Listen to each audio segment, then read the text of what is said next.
Welcome to the Writer at Work podcast. This is March mini episode, and we are talking about memoirs today. I'm your co-host, Ms. Catherine MH, and with me I have. Valerie Ihsan. So, as our challenge that I've told everybody else, we try to keep it about 5 minutes. So, Okay. let's see how we do. What are memoirs? Memoirs are not autobiographies. So a memoir is just a snapshot of your life. It's not the whole life from birth to the end of your life. So it's a time of your life that you want to highlight. And do you have to be the person writing about your memories, or can it be someone else's memories? Your own Okay, is a memoir. If you're writing about someone else, then it's a biography. good distinction there. All right. Why do people write them? Everybody has a story to tell. And I think a lot of people come to the page for different reasons. Some, it's really cathartic, it's kind of therapy to write your story and get it all down. When I wrote my first memoir, I was dealing with grief as a very young widow. I was 25, I think, when my husband died, and I was pregnant. So I felt like I was this really tiny demographic and I didn't know anybody that was in my same circumstances. So being able to connect with readers was really important. And I wanted to be able to be that ballast for somebody else. What would you consider is the best part about writing one, and what is also the worst part about one?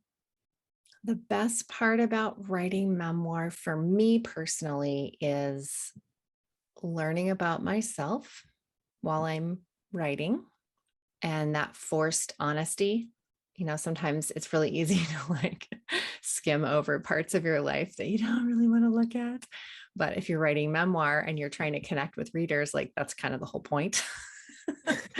So you have to dive a little deeper than you want to look. And sometimes there's some shame but you uncover it and show it to the light, and then it becomes less shameful. And then, surprisingly, lots of other people have the same thoughts or drives or whatever and can connect to you that way. The worst part about writing memoir is coming up with that literary way of writing so that the reader, is entertained.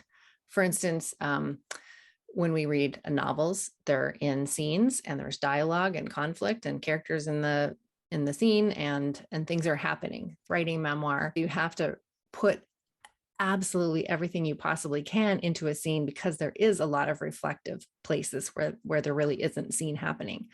So to balance that out, you have to put things in scene. And sometimes that's hard to do if, the thing you want to explain and put in scene didn't actually happen in a scene. You can't make it up because it's a true story. So you have to mine the depths of your memory and really go deep and try to find places where, this did sort of happen. And then you can alter it a little bit.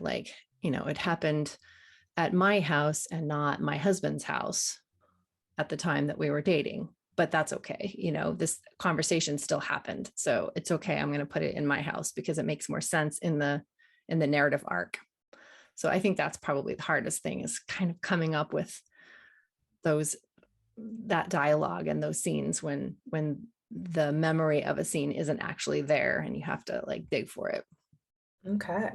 So if someone wanted to start writing one right now, Mhm. what would Mhm. be your top 3 tips to get them going? I would say, first, don't be afraid or don't let that stop you from writing the story. Don't worry. No one's going to see what you draft. So write the story that needs to be told, and then you can tweak it and make it more palatable for the public. Before you actually write the story, you might think about those really important events that happened in your life and pick a few of those that you want your book to kind of be around. It helps you edit, I guess, picking those, I don't know, I'm just going to arbitrarily say 5. Pick 5, main events that you feel like fit within this timeline. And those can be those major pivotal plot points, in the story. And then you can build out on either side for those other scenes. All right. So where can my listeners find you? ValerieIhsan.com. Ihsan is how you spell Ihsan, Ihsan. All right. Well, thank you so much. Thank you. It was fun.